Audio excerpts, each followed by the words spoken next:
There's a drive way back. It might be. It could be. It is. Holy cow. Welcome to another broadcast of Bricks Behind the Ivy.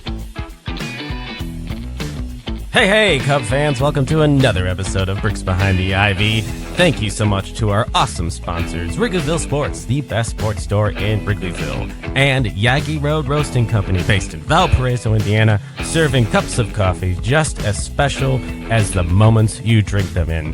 Here's your host, Jeff Candid Cubs Rogowskis and Pat Erickson.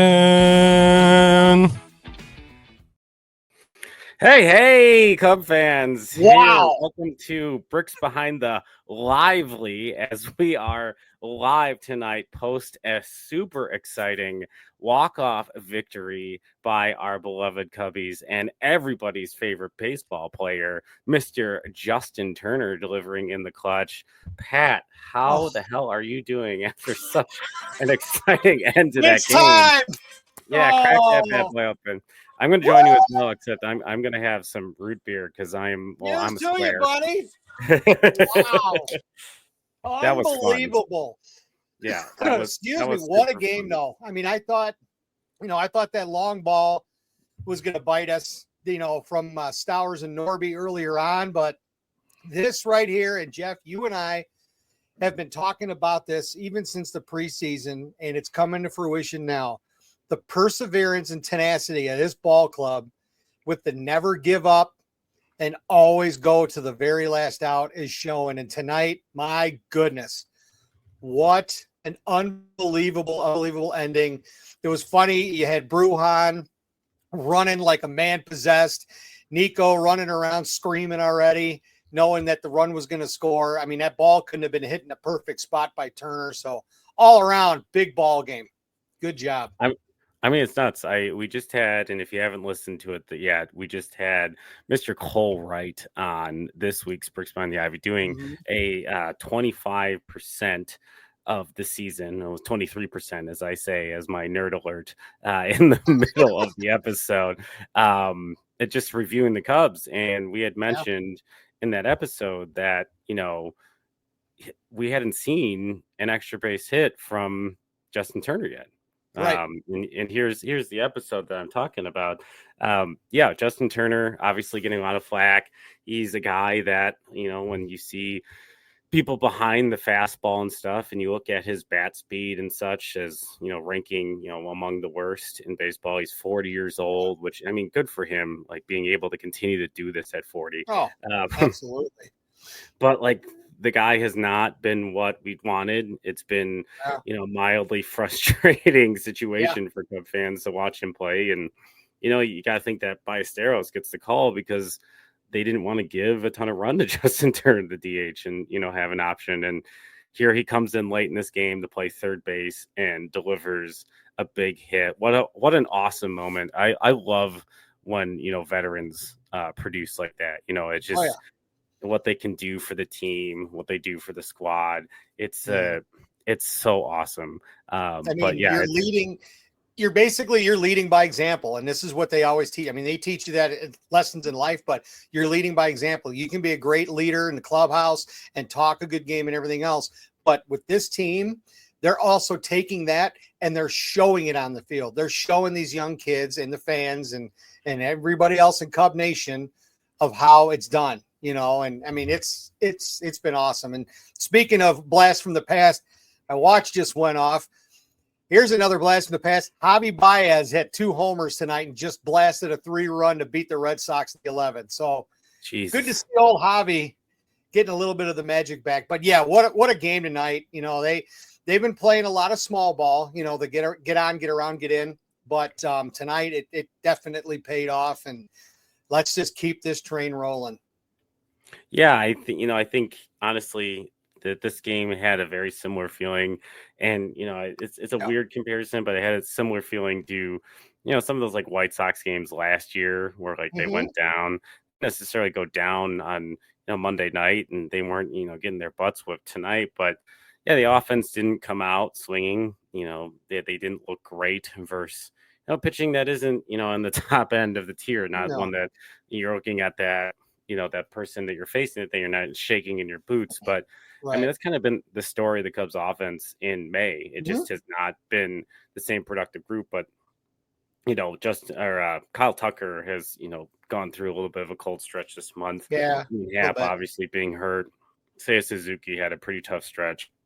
And they're still putting together ball games and missing starters. It's just the resilience of this 2025 Chicago Cubs squad, is something definitely to be admired. So let's do some housekeeping before we kind of talk about what we wanted to talk about tonight. This is going to be kind of a quasi reaction and like regular Bricks Behind the Ivy episode. But if you are watching us, wherever you're watching us, first of all, thank you for spending this late evening. I'm sure you're kind of running on that adrenaline. I always, after a win like that, that's probably the hardest thing for me is to go to sleep, because I'm like super I'm gonna be up for a while. And I'm gonna watch that play like 3 or 4 more times. Okay, 300 or 400 more times, and I'm gonna watch the post game. And like, well, not tonight. Tonight, hopefully, you're watching us instead of our boy Cole Wright over on Marquee. But like, and then I'm gonna DVRs, people DVR it. Watch us back later. And at the end of the day, like it's. Tough losses are the same way. So maybe it's just like during baseball season, I'll sleep when I'm dead. I always am trying to consume stuff. Absolutely. Since this is a late night episode, we're going to do a shout out to our friends over at Yagi Road Roasting Company in Valparaiso. 3 alumni from Valparaiso University, go Beacons, my alma mater, started a coffee company so that they could roast coffee just as special as the moments you drink them in.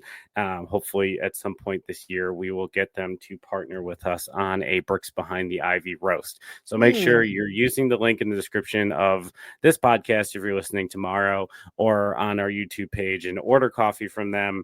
It's great coffee. I've got a bag right here. It's got something for everything. This is their decaf roast, which is actually quite delicious for someone who can't have as much caffeine. Myself, I just am a natural stimulant over here, and then also I love it. I've got some espresso and some dark roasts and some light roasts. I got everything you're looking for. But make sure to check it out. And also want to shout out to our friends over at Wrigleyville Sports, who are probably raking in some dough, as usually after a win. I like to celebrate by buying some Cubs gear. They are the best Cubs merchandise store in Wrigleyville, started in 1990. Make sure you go there for their quick custom jerseys. So thank you so much for sponsoring our show. But let's dive in. Let's do a little bit of game recap, since that's what we're here for. And if you have, like, make sure you're hitting that subscribe button if you're on YouTube. And even some comments there. If you are on YouTube or on some of our social platforms and you're leaving comments, we can put them up on the screen, get you on the show. We're here to answer your questions, interact with you. That's what we're here. We're a Cubs podcast for Cub fans by Cub fans. We're here for you. You're the ones who make this super fun. So make sure you're interacting with us wherever you're watching tonight. And we've got some comments over on Instagram. If you guys were on YouTube, I could post them on the screen, but got some colorful commentary that we're not going to say, as we're going to try to keep this a family show, but let's effing go, brother. And some folks are saying Dor Bagozo said that his voice is never, or her voice is never, going to recover from the end of this game. But nice to see. Thanks for watching over on Instagram, and nice to see everyone's excited. So let's talk about this game tonight. I wanted to kind of bring some points together, and you can bring some stuff as well. Ben Brown was on the bump. We had Moises Ballesteros. It was Mexican Heritage Night at the ballpark. Lots of energy around the team tonight. Everybody's excited. This feels a lot like 2015 when, we're getting, little nuggets, little surprises from the farm system every few weeks. And the latest one is Moises Ballesteros. And, we've been hearing about this kid for a number of years and his advanced back. By getting called up, he's the youngest player to debut this season, and he's the third youngest player in the majors currently. The only ones currently is a group of very talented Jacksons, Jackson Holiday over at the Orioles, and Jackson Churio from the lovely Brew Crew. But Ben Brown. What did you think of Ben Brown tonight? Did you like what you saw? Well, I mean, here's the deal. I first looked at statistics. I think your mathness and your math nerdness is starting to rub off on me now. I got to go right to the. It's kind of like when you go to Vegas, like what you get in Vegas, you bring it home. That's it. Yeah. So like herpes, it's everywhere. I looked at his line, and I mean, honestly, his line's not bad. It's 5 1/3, 5 hits, 2 runs, no walks, 6 Ks, and he did give up the 1 home run because Merriweather gave up the 1 to Norby. So on that's a pretty good start, borderline quality start. The thing that I love though is with him. And the thing that I don't like is a lot of times he wasn't, how can I put this, dominant throughout. It's almost like he went through, and I know a lot of major league pitchers will go through this, but it's ebbs and flows. It's almost like he would sit back and he would just, aim. And then when it's, oh gosh, I got to turn it on with 2 outs and runners in scoring position, or they're threatening to score more runs, then he turns it on. I would like to see him keep that throughout his outing. Other than that, I mean, he made some pretty decent pitches. Shockingly enough, I think home plate umpire actually called a pretty decent game, unlike last night's, which I think Stevie Wonder was behind home plate, but that's for another. But, I mean, I don't know. I mean, that's kind of how I thought. I mean, I thought it was a decent outing. It's exactly what we need. These are the kind of outings that we need, because with showed it down, steal down. I mean, I heard a stat on the score earlier today, and I couldn't believe this. It's May 13th, and the Cubs have already used 23 different pitchers. So, I mean, that's a lot in a short amount of time. So basically what Ben Brown did tonight is what we need to do. That's what Colin Ray's doing. That's what Matthew Boyd's doing. And who knows what's going to happen if Jordan Wicks is going to end up doing it, et cetera. So that's what I think. Jeff, what do you think? What about his outing? Yeah, I generally was impressed with the approach here, and I'm sure it's part of the amazing game planning from friend of the pod Tyler Zombro, Tommy Hotovy, and the rest of the gang over there. Taking a look at this Marlins offense, they're not anything that is really going to make you shake in your boots. Similar to their pitching staff, they're a young team. They've got some pieces. They're trying to kind of rebuild on the fly. They didn't really spend a lot of money this offseason, maybe no money this offseason. Just it's apparent too. They're one of the few teams really that's like truly not trying in Major League Baseball. And, but yeah, he pounded the zone, which is something that I really wanted to see, because he has been prone to walks, and then when he walks guys, like, he tends to be in the middle of the plate and can get pretty hard. Hit hard. But I think tonight what I did like that there was a lot of pitches in the zone. The zone rate was pretty high. His velo early in the game. Setup Man had pointed this out, he's in, Cole Wright and I talked about it as well on that episode, that he's really struggled at home. He has not been able to kind of lock it in early in the games. I'm sure some of it is probably just being amped up. Like, he comes out of that pen, he's at Wrigley Field, it's a big crowd. The guy's a fastball pitcher, and if he's not locating that fastball, then that curveball, that his knuckle curve, his plus pitch, is just not really getting, where it needs to be. And it's not going to get those whiffs. Like, he only had 7 whiffs tonight, which is, it's not terrible, but all of them are on the knuckle curve. So like, to me, the conversation continues to be around Ben Brown is, does he need a third pitch? Boog Sciambi has mentioned this. I've started looking into this a little bit. It really is about, like, he needs fastball command consistently. He's not getting swing and miss from the fastball right now. Not sure if a third pitch could help with the deception there, especially if maybe that is a changeup, keep the hitters guessing. But the fact that he is being as successful as he is with just 2 pitches is pretty impressive. And I know a lot of people like to try to kind of point to, like, Justin Steele.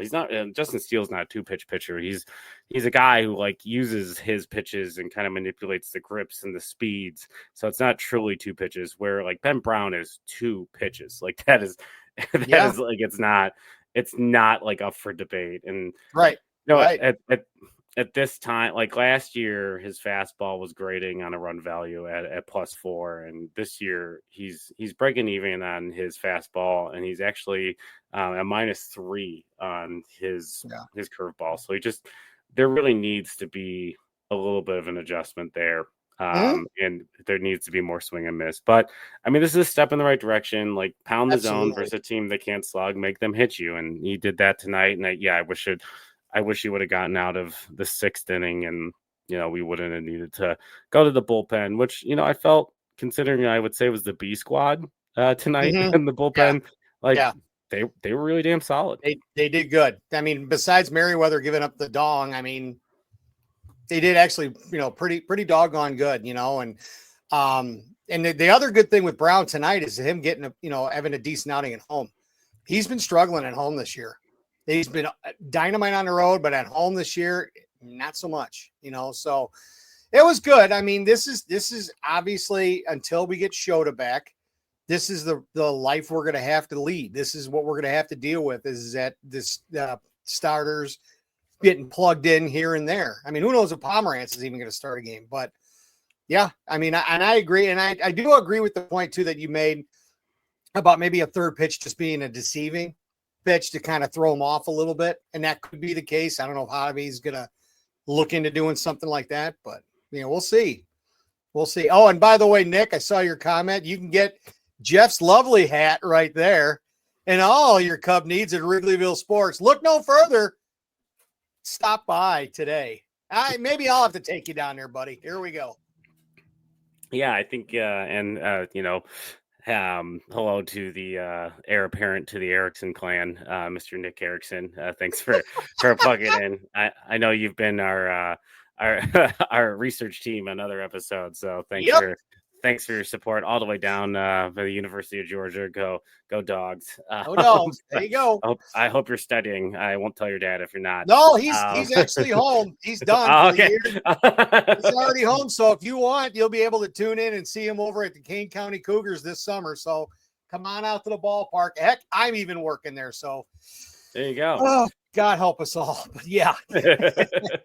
I do like this stat right here from Rogue Wave Creative. A 500 batting average when facing runners in scoring position. That's pretty good. I mean, that's what we're going to need for him to do, because he's going to get plugged into pinch hitting situations like this, and he needs to keep producing like that. So yeah, that's a good stat, Rogue. Yeah, and as he said, fun when baseball is silly. Yeah, it was interesting. Baseball is silly, and I love baseball because it's silly, and I've been trying to kind of instill that into my son, who showed some mild interest in baseball for the first time. He took about a 40-second break from Pokemon and got him to watch the Cub game for about 50 seconds. So I'm going to take that as a small win, but that's a W. Yep. Yeah, he was looking at the numbers on the screen, and he was looking, and then he saw the Google ad where it talks about the home run going farther if it was 95 degrees out, and he got actually really into that. And I was trying to explain it. It was hey man, this is why I'm here. This is my buy-in for this stuff. All the numbers, absolutely. That's why I picked the jobs that I have picked in my life. This is why I love this sport, and probably why I'm undiagnosed on the spectrum. But it's at the end of the day, that makes two of us, buddy. There's, at the end of the day, there's just so many things that you could look into, and all these things determine, everyone, just being a fraction off, and there's physics, there's everything you can really dig into, and that's what makes it great. And he's wow, cool, and then he moved on to the next thing. So I'll take the wow, cool. Hey, that's a W in my book. That is the W, and he gets longer and longer and longer before you know it, he'll be hooked on it. So yeah, that's awesome. Good to hear. So I wanted to take a look. I made a tweet this evening that I'm going to say was a little off base, claiming that Julian Merriweather was still a part of the circle of trust. I don't think that's the case. He has not been great this season. No, he has not. He has looked pretty poor. He's not getting the strikeouts that the Cubs would like to see from him. His last 3 outings, he's had 4 walks and 6 earned runs, and he's not really striking guys out. Something's wrong there. He's not gonna be someone that I want in a pressure situation for a while now. But on the opposite side of that coin, let's give props to I want to give props tonight to Ryan Presley and Caleb Thielbar, because I also made a tweet earlier this year, and this is why baseball is funny. Thielbar had just given up a ton of runs. I believe it was either the Arizona series or one of the early year just awful fall apart losses late in the game. Mm-hmm. And maybe it was the Arizona series at Wrigley or the Arizona series in Arizona. we could really take a pick. There were two games like that, but he was just nails. He comes in and threw absolute dirty curveballs to Stowers. Yeah. He was really feeling it. As I'm going to drop that joke again. The dad jokes are free here at Bricks Behind the Ivy, and and I also want to point out too, I'm not gonna sit here and say Ryan Presley has been an amazing part of this Cubs bullpen. He set a major league record that you don't want to set in his last appearance. No, that one still stings. Yeah. However, I will give him credit tonight that he came in and made this game a game. He struck out a guy in his one appearance and his one batter, and kept this game bases loaded. It could have fallen apart, kept this game at 4-2. We're not talking about a walk-off win here if he comes in and has been the Ryan Presley we've seen all year. So it's nice to see he just got nibbled on a ball just outside in the outside corner on a curveball slider, and then threw a high-end fastball to strike out. I can't recall what batter it was, but it was nice to see, it's those little moments that, especially for bullpen guys, it's not necessarily about the numbers, but a moment like that, and you stack them together, he could really become, something. So yeah, it's absolutely. Not saying he's going to be closer again, but but it's a step in the right direction. Yeah, he's going to need to be a functional part of this bullpen if the Cubs are going to go anywhere in the short term. It's going to be all hands on deck all season long. Absolutely. Correct. Yeah. So let's break down real quickly just the end of that game, just to relive it, and then we'll move on topics. I loved the beginning that you got Xavier Edwards playing shortstop, and he boots that ball, and my first thought is, man, we are in business. And I thought we were setting up just a super exciting moment of we were going to get Moises Ballesteros. He's going to hit this walk-off home run and live in Cubs infamy, but it just wasn't meant to be. And then we get Nico Horner, the birthday boy. Shout out, happy 28th, buddy. There you go. Exactly. And which makes me feel weirdly old. And then Justin Turner, just the punching bag. We've got two Cub punching bags tonight that really stepped up, which is, it's really just, to me, what makes baseball beautiful, because you're going to sit here and if it was Vidal Brujan up there, Justin Turner, I'm sitting there as and we're screwed. That would mentally, that's where I'm at. But it could be anyone's day, anyone's moment, any day. And here we are, Justin Turner's first extra base hit of the season.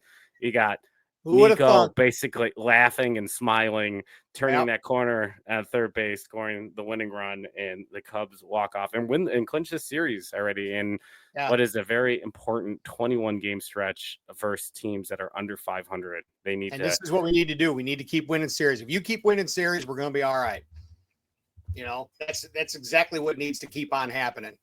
Yes, it's a lower tiered team, but listen to an interview with Ian Happ earlier today on The Score, and he was even saying, they're a lower tier team, but it's still baseball. They're still professionals. They're still going out there every day. Yeah, their record might not show it and everything else, but you know what? They worked their butt off to get to the major league level, so you got to treat them as such. And that's what we need to keep doing. We need to keep winning series after series after series in order to stay ahead of the curve. I mean, you got Cardinals streaming up pretty quick. The Brewers are not going to go away. So, but yeah, that was a great series win. Great job all around. It was good to see, just tenacity, like I said before, and let's go out and get them tomorrow. They haven't even really announced, or they just did, who the starters are going to be for tomorrow's game. But, hey, let's keep at it. It's going to be warmer tomorrow, and maybe the ball will be flying out a little bit better. Yeah, I think we're supposed to have. I think now it's Weathers and Jameson Taillon tomorrow, if I'm not Yep. mistaken. So like that should be interesting. I wonder if Ballesteros will get that DH slot with the lefty. Yeah, he looked a little punchy. I think that's a great transition to our next segment. Let's react to Moises Ballesteros' debut. We've been hyping this kid up, like as a Cub fan group for a while. People have been banging down the door for him as soon as like parts of last year when the offense fell apart towards the back end of the year. So, what did we see? What is your thoughts on like the early vibe and how he handled tonight? And what are your expectations? What do you think he's going to bring to the table? Well, here's the thing. The first thing that I was happy to see, I mean, granted, he was, 0 for Tuesday, but what I like to see, though, is that he got bat on the ball, period. He didn't go down swinging. He didn't, stand there with the bat on his shoulders, looking at a called strike 3. He attacked the ball. The 2 grounders out of the 3 were actually hit pretty decently. It was good plays that they had in the infield. I was impressed. I mean, obviously there's a lot of jitters. There's a lot of nerves going into his first game. As far as going forward is concerned, I think he's going to be, I don't know if he's going to be necessarily ready to stay. I think this might have been a call-up reaction to Ian Happ going on the DL retroactive, and then Happ said today on the score that he's probably going to be coming back Tuesday. So who knows how long Moises is going to stick around. I do think he's going to be a good power hitter eventually. I do think he's going to fit that DH role perfectly because obviously you could tell he does not have the wheels to run the base. But I think he's going to be a good DH, and I think this is going to be something that's going to take time, and to not rush it, and sometimes, honestly, and Jeff, this too, sometimes it works, sometimes it doesn't. I mean, sometimes we'll have guys, Chris Bryant will come up and all of a sudden he'll start going crazy and he's there for good. But then the other side of that, you got a guy like Matt Mervis who ends up getting dealt and he's hitting below the Mendoza line over in Miami. So it's hit or miss. Like I said, I do think though that he is going to be a good fit for the DH of the future. It's just Cub fans, we got to be patient with this kid. We really, really do. He's a young kid. Yeah, he's hitting the cover off the ball in AAA, but it's a whole different ball game, as everybody knows, once you get up north. So yeah, that's what I think. Jeff, what about you? Yeah, I think he, it's one of those things. I understand why he's here. I had posed, some commentary earlier in the day. Just he wasn't on the 40-man, and I was not aware that Tyson Miller was going to be placed on the 60 IL, which opened the slot on the 40-man without having to cut anyone. And I think, on one hand, like I feel like this Cubs front office has always been kind of hesitant to cut players if they don't need to cut players, especially since we're sitting here in early May.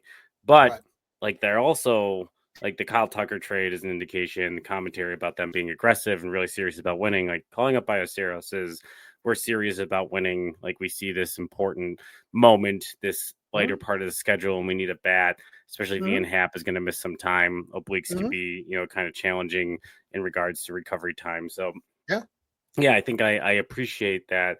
He was hitting just otherworldly at AAA, 420 on base percentage, 932 OPS. It just he had nothing left to prove there, and really it's the walk rate too.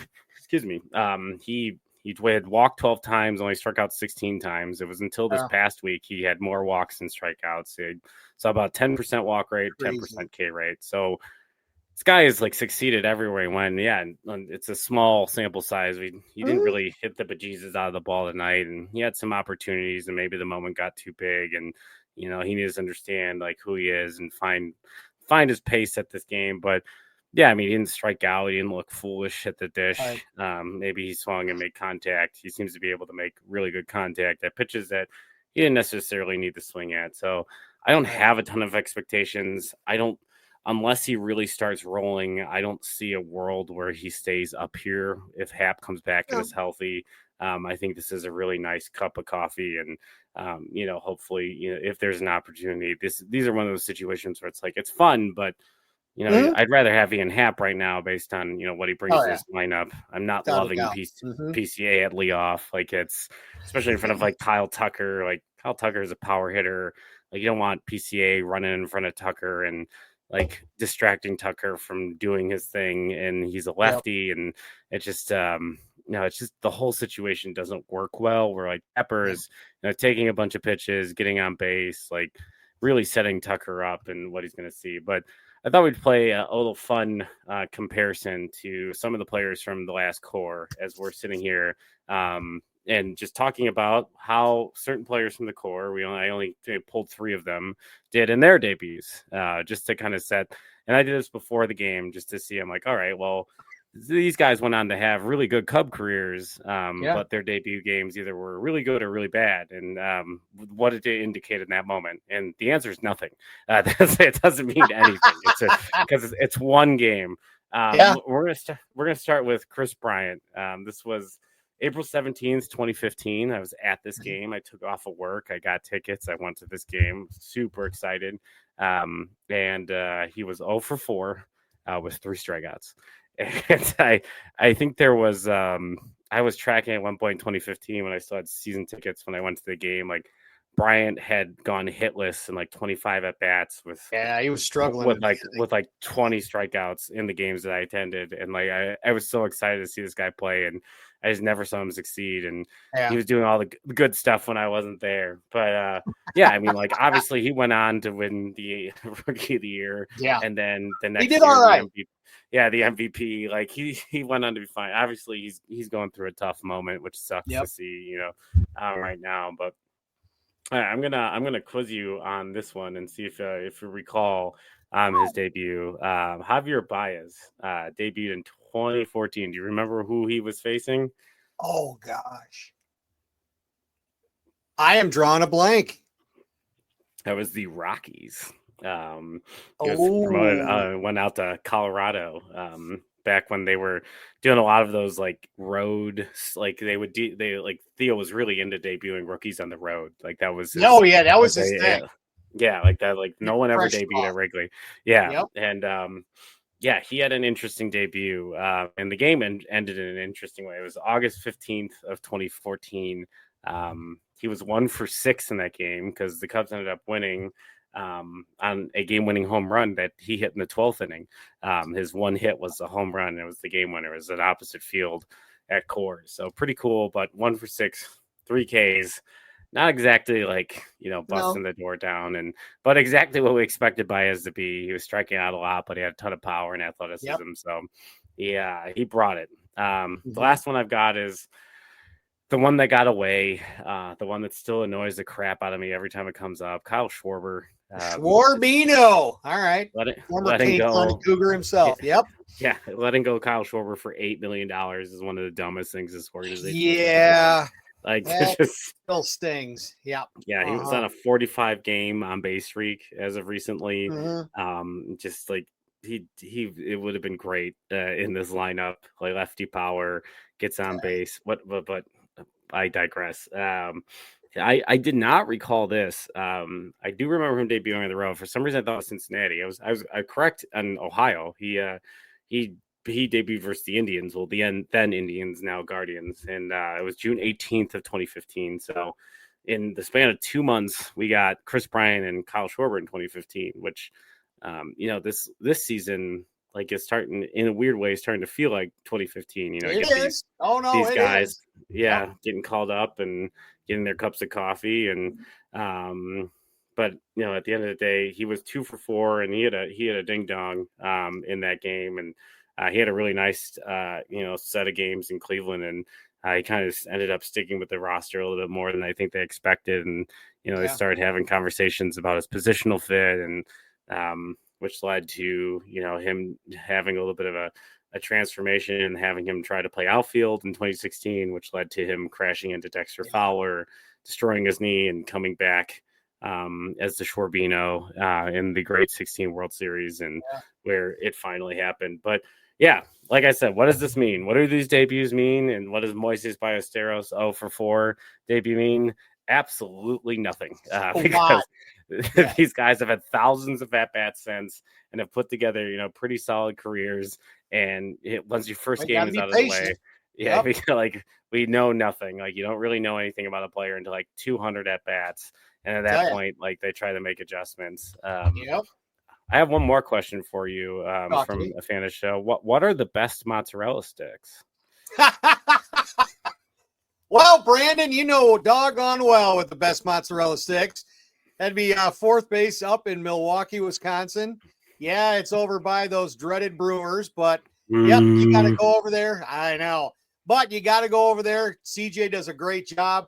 Our friend Joe won't pay for them, but yeah, I mean, they're great. They're great mozzarella sticks. So thanks for the shout out there, Brandon. Now go back to work. Otherwise, your dad's going to kill you. But yeah, that's pretty much it.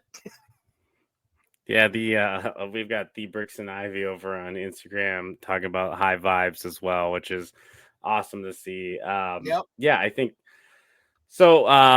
Yeah, I think that's enough for Ballesteros. We'll see what he is. We'll see how Yeah. often he plays. Patience, patience. Yeah, Exactly. we'll hope that he gets healthy, but or Ian Happ gets healthy, and maybe he forces the issue for the Cubs, but. Yeah, I think we kind of talked about preparing some, as a usual, Bricks Behind the Ivy. We have our Wrigleyville Sports pitcher and hitter of the week. Yes. And I believe you were the pitcher. Yes. Okay, good, because I did the hitter, and like this is going to get. I mean, no, I'm just kidding. It's going to get super awkward. So, No. obviously, we didn't have our regular Bricks Behind the Ivy episode, so this is for this past week. And that we're looking at. I looked a little bit further back because we had skipped one, as a lot of people who've watched the show for a while or listened to the show. I got laid off in February, and I started my new big boy job a week ago. So I just had big boy responsibilities. So we had to take a week off so I could learn to be a big boy again. And then but all is well though. That's good. Like really, it's just I couldn't sacrifice watching Cub games to do the podcast while I was adjusting my job. So it's like, sorry guys, like I really want to watch these games, but like I have to adult today. Which like everybody's got to adult at some point. Maybe That's I don't it. know. I'll let you know when I start adulting. I still have it. Trust me. Yeah. Who is your pitcher of, I guess, the weeks? Given all right. So I'll be honest with you. Originally, I was going to go with Mr. Matthew Boyd, and it wouldn't have been a bad selection because he has been lights out. He's been a good stopgap for the injuries, the injury plague that's been hitting the Cubs. But then I watched last night's game. And I watched what Colin Ray did and what he's been doing. So I am going to we're firing up the sirens right now. Colin Ray is going to be my pick for pitcher of the week. There were some good quotes post game last night. Craig Counsell came up there. He's like, hey, he's not flashy or overpowering, but he's very effective. And that's exactly what the Cubs need right now. I mean, would it be great to get a guy to just go in there and just start mowing guys down? Absolutely. But we need guys that'll fill the stop gaps from the injury bug. And that's exactly what Colin Ray's been doing. When he, last night, he was 6 2/3, 6 hits, 2 runs, 2 walks, 4 Ks. Again, not flashy, but it was effective. And Dansby, amidst all the things that he was doing in last night's ball game that were positive, he made it a point to make sure that he told about Colin Ray. He's been huge for all of us, and he's a true professional. And that's exactly what we need. He's got a 7-pitch arsenal that he's been working really good. He's got 29 strikeouts and 36 in the third innings pitched. He's 3-0 on the year with a 2.48 ERA. He's 38% better than the league average right now. He's basically been everything that we've needed, and like I said, you couldn't have gone wrong if I would have said Matthew Boyd or anything else like that. But this was a surprise. I remember talking with my son when they picked him up. We're like, who? The guy from Milwaukee? But he's been lights out for us, and that's why I went ahead and I chose Colin Ray as pitchers of the week. No, I think it's a great pick, and I would encourage folks who listen to this show to hop on to Northside Territory with Sahadav Sharma and Patrick Mooney. they have a great episode that came out today about Moises Ballesteros and some of the thought process around that. But they had a nugget in there that was really interesting about Colin Ray and just how successful he's been. And he had taken a tip from short tenured Cub Wade Miley about moving his to journeyman, to the end of the rubber, and really has used that to kind of redefine how he throws at the plate. He's been able to trust a little bit more of his glove side movement, getting in on lefties, and really place his fastball. And it's been, a game changer. And they think it's like the Cubs pitching group feels like this is sustainable. So I'm not doing it enough justice. Check out that podcast. Not going to regurgitate something, that they did so well, but it was super interesting just hearing about that. And really, it's really cool when you hear about, baseball players helping each other out and, those types of things. And there seems to be a lot of that kind of collaboration with this Cubs group internally, which, guys going to Kyle Tucker and PCA and Seiya looking to Tucker and trying to mold their games after, how he puts together game plans like that. Those are the types of things that, don't stick out necessarily immediately on the stat sheet, but are so huge for a team. I think the hitter of the week, I feel just with my weird TikTok bragginess, Instagram real bragginess of, I told you so, don't give up on my boy. It's really going to give away who I'm picking here. And that is Lieutenant Dansby. Because he gives offense legs, Lieutenant Dansby. He has the been pride of Atlanta, Georgia, right there. Go Dogs! Absolutely. I think that'd be a really cool thing for him to go back to Atlanta as an all-star this year, because the game's in Atlanta at the Braves' new ballpark. I think he's a hometown boy. It'd be really cool if he continues to have these numbers. He's going to be a dad this year. Congratulations to Mallory and Dansby. I'm sure they're big fans of Bricks Behind the Ivy. All the time. And they listen all the time. So they're going to get this congratulations. But congratulations to Mallory and Dansby on absolutely their growing family. It's such an exciting time. And that kid's probably getting scouted by colleges already, and it hasn't even been born yet. He just got his first NIL offer, and it's already $6 million. Absolutely. But Dansby, and I was looking just in the last 2 weeks, 13 games, 5 home runs, 9 RBIs, walk rate up to 10%, K rate down to 20%. So walk rate up, K rate down. That's not something we've really seen from Dansby in some of his hotter stretches. His slugging is at 800 with a 480 on base. It's a 255 weighted runs created plus in the last 2 weeks. The guy is unconscious, and I had him as my pick to click tonight in the pregame on Twitter. Had him a pick to click yesterday. Hit the home run. If there's a guy on the mound throwing a cutter, pick Dansby Swanson. If you look at his baseball savant page, and he has historically just leveled cutters. That's his favorite pitch.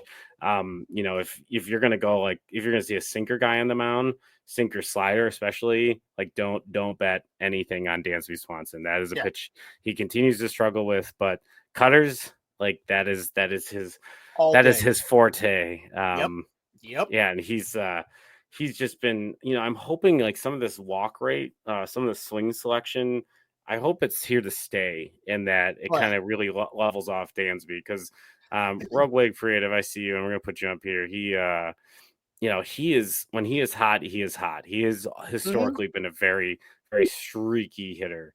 But he does have defense, it raises the floor. And this is something I tweeted last night that, I gained some traction, I think Club 120, friends of the show, Neil over there was old Bricks Behind the Ivy guy. They were talking about giving Jed Hoyer his flowers, and maybe it's time to potentially discuss getting Jed Hoyer an extension. And I'd like to hear your thoughts on that, because what he has done for this team, this moment, this is the farm system he's put together. A lot of these guys are the people that he has put on this roster. He went and traded and got Kyle Tucker. Dansby, he had picked, obviously, folks point out, to his contract being the cheapest of that group, which is fine. If that's where you want to land, good for you. You can land there. But at the end of the day, he's been leading that circuit. There's 4 free agent shortstops that offseason, 4 of them.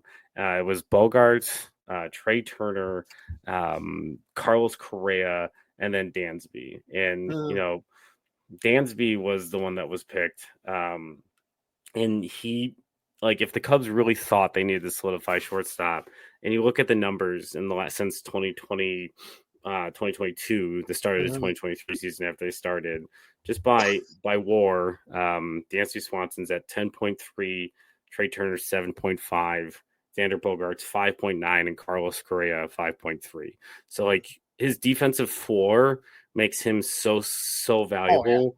And when absolutely. His offense is even mildly okay, like he is the belle of that class. So we can talk about contract size and all that. Like I honestly could give 2 less of a craps about that because the market is what the market is. Like that's what everybody was offering these guys. They got him on the best terms. Yeah. They got him on the best terms of all those guys, and he's producing like the best out of all those guys. So, hands down.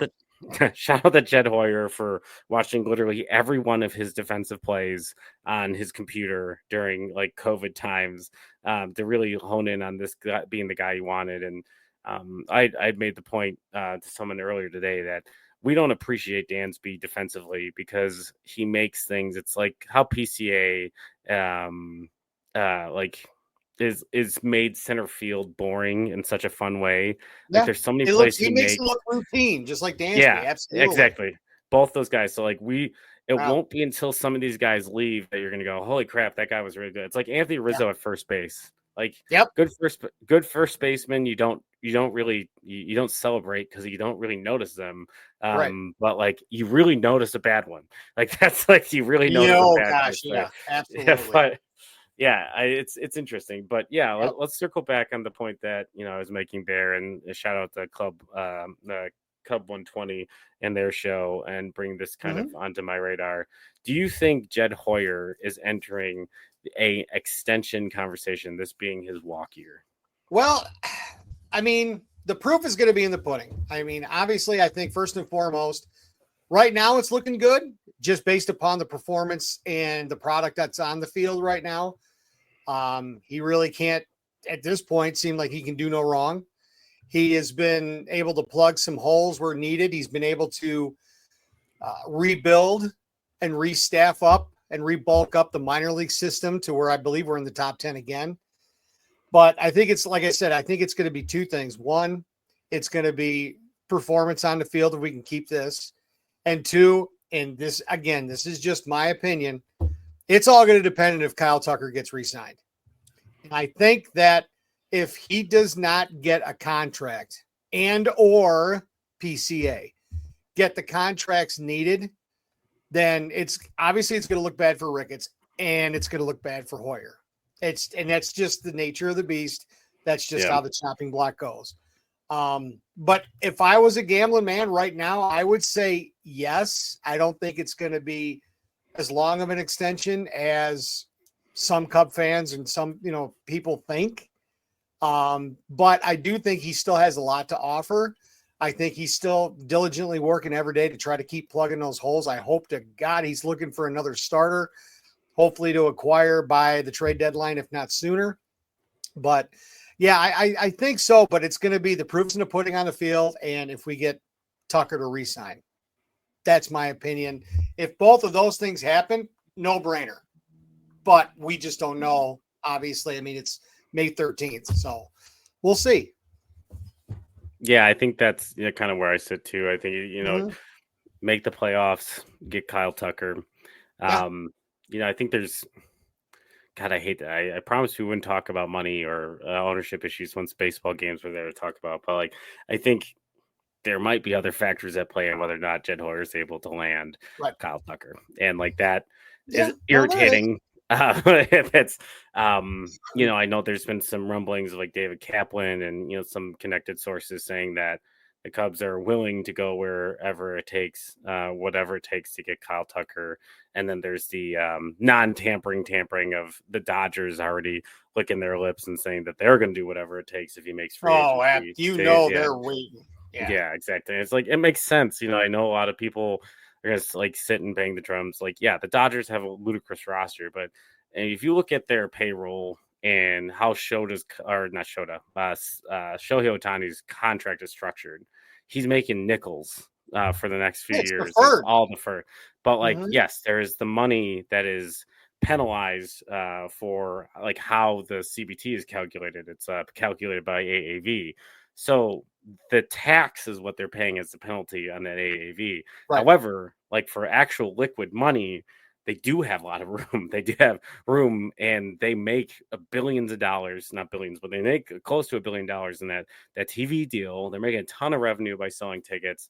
I believe that there's been numbers floated of like $50 to $60 million in just ad revenue for Shohei Ohtani. Like they are a money-making machine. And if you're not turning all that money into product on the field and maximizing your Shohei Ohtani window, then you're not doing it right. That's what they need to do. Like and look at all the money they spent this offseason to shore up that team. And you got Blake Snell, like it's unsure when he's going to start pitching. Like they've got some staff injuries. Roki Sasaki's velocity is down, and they're saying it's not an injury, but like when guys' velocity is down like 7-8 miles per hour, what is it then?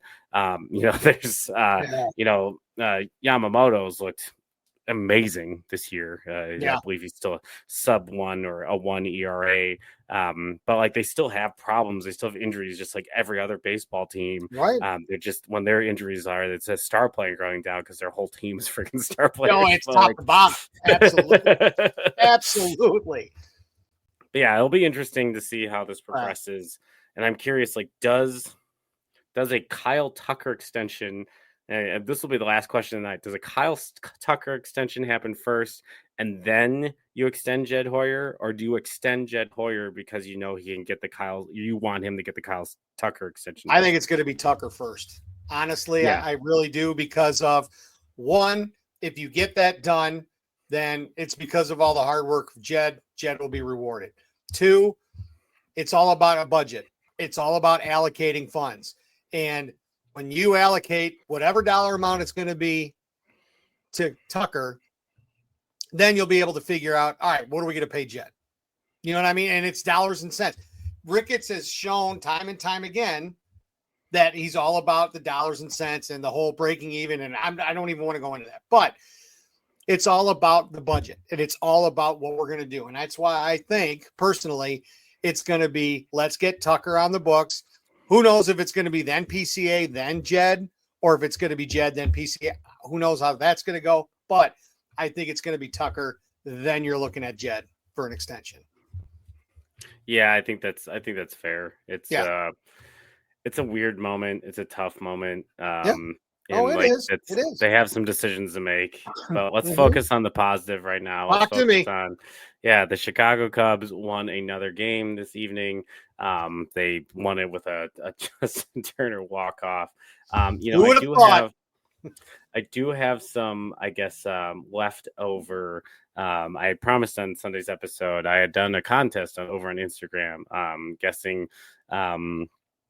Cade Horton's first line in the majors, and the closest person was going to win a Brooks by the Ivy t-shirt and a bag of Yagi Road Roasting Company coffee, and I was going to announce that live on our episode on Sunday. Obviously, we ended up doing we got Cole Wright reined in to do that episode, so I wanted to put that out as quick as possible, and we're doing the live show tonight. So I'm taking a look right now. I need to look at Cade Horton's box score from his debut, and look. I've got it if you want. I mean, what is it? 4 innings. He had the win. 4 innings pitched, 5 strikeouts, a WHIP of 1.0. Okay, I thought it was 4 innings, 5 strikeouts, and then it was it 3 earned runs? Yes, it was 3 earned runs. All right, hold on. We've got 3 innings. You said 5 strikeouts? Yeah. This is awkward. Mine's the closest. I had 4 innings, 4 Ks. Wow. All right, what's the second? Let's see. We got 5 Ks, 1 earned, 3. Folks, this is why you tune into Bricks Behind the Ivy, because we know what we're doing, or at least we pretend to. All right, here we go. This one, I like this one. It was 4 innings, 2 earned runs, 4 Ks, or 4.2 innings, 5 Ks, and 2 earned runs. So, what do you think? Do you think we go 4.2 and 4 Ks, or 4.2, 5 Ks, and 2 earned runs? I go the second one. Yeah, that's what I'm at. Ryan McVeely, congratulations. Hey! You are the winner of the Bricks Behind the Ivy Cade Horton line contest. I'm going to put a little note on the Instagrammies that you won. So make sure you get a hold of us, send us a direct message on and make sure you listen to Bricks Behind the Ivy. In order for you to win and to make sure you listen to this, you have to go onto YouTube and comment on this video. Make sure you're subscribed and say #winner. Thanks for the shirt and coffee, Bricks Behind the Ivy. You're the best. If I don't see that on YouTube, you're not getting a freaking shirt and you're not getting coffee. So come on, so there we are.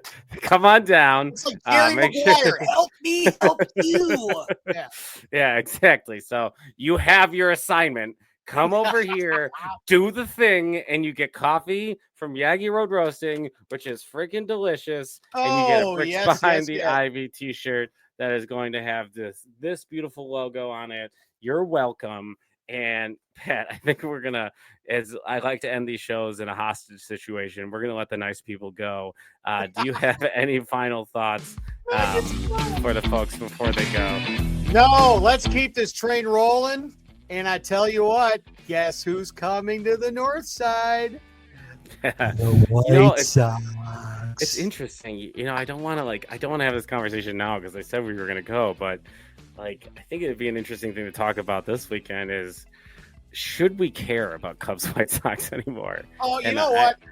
I do. It doesn't matter of how bad or good. I do too, because I'm from the South Side. I've got my butt whooped for being a Cubs fan my whole life. So this was the Super Bowl, but should either team be surprised of their just feudal history? Should they be proud running out the 3 World Series championships we have each? It's 2 of them being 85 and 104 years apart. No, I don't think we should be sitting out there and being proud. We should hold our ownership to a higher standard. But that's for my theory is 2 things. One, and I know all my fans or all my friends who are White Sox fans are going to love this. I hope we kick the snot out of them in all 3 games. Number 1, number 2. When it's Cubs, Sox, there's some good people watching in the stands. That's true. There's some very good fights. So stay tuned. You'll probably be able to hop on YouTube and just type Cubs Sox fight 2025. Yeah, and they're going to be I think you got that right. There are good people watching, and then there's good people watching. So there's both those things. But this has been another episode of Bricks Behind the Ivy, brought to you by Wrigleyville Sports and Yagi Road Roasting. We will see you guys this weekend. We'll be recording Sunday, and you can listen to us every Monday. Good night and go Cubs. Go Cubbies!